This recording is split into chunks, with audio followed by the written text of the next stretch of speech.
అతి త్వరలోనే మెగాస్టార్ చిరంజీవి దర్శకుడు హరీష్ శంకర్ తో సినిమా చేయబోతున్నట్లు ఇప్పటికే వార్తలు వచ్చాయి. జనసేన పొలిటికల్ వర్క్స్ కారణంగా పవన్ కళ్యాణ్ ఉస్తాద్ ని గ్యాప్ మోడ్ లో పెట్టిన తర్వాత హరీష్ రవితేజ మిస్టర్ బచ్చన్ వైపు మళ్ళాడు. Megastar Chiranjeevi Harish Shankar basic idea lock చేశారని టాక్. వారం రోజుల పాటు దానిపై కూర్చుని ఫైనల్ స్టోరీలు ఓకే చేసినట్టు తెలుస్తోంది. కథ లాక్ అయ్యాక ఈ ప్రాజెక్ట్ అఫీషియల్ గా అనౌన్స్ చేస్తారు. మరో 2 నెలల్లో హరీష్ కూడా మిస్టర్ బచ్చన్ ను పట్టాలెక్కించబోతున్నట్లు వార్తలు వస్తున్నాయి.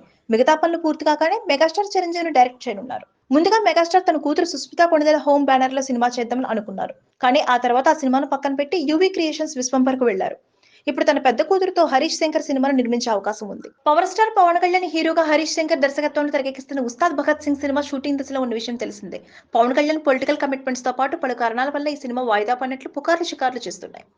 అయితే ఈ విషయంపై అధికారిక ప్రకటన వెలువడినప్పటికీ హరీష్ శంకర్ హీరో రవితేజతో ఓ కొత్త ప్రాజెక్ట్ కు శ్రీకారం చుట్టినట్లు తాజా సమాచారం. అయితే చిరు టాలీవుడ్ యంగ్ డైరెక్టర్స్ కు వరుసగా అవకాశాలు ఇస్తుండటంతో ఆ జాబితాలో హరీష్ శంకర్ కూడా చేరే అవకాశాలు ఉన్నాయి. Please subscribe Pragna Media. Please like, share, subscribe to Pragna Media. Pragna Media, please do like, share and subscribe. Please subscribe to Pragna Media. Please like, share and comment if you like the video. Pragna Media.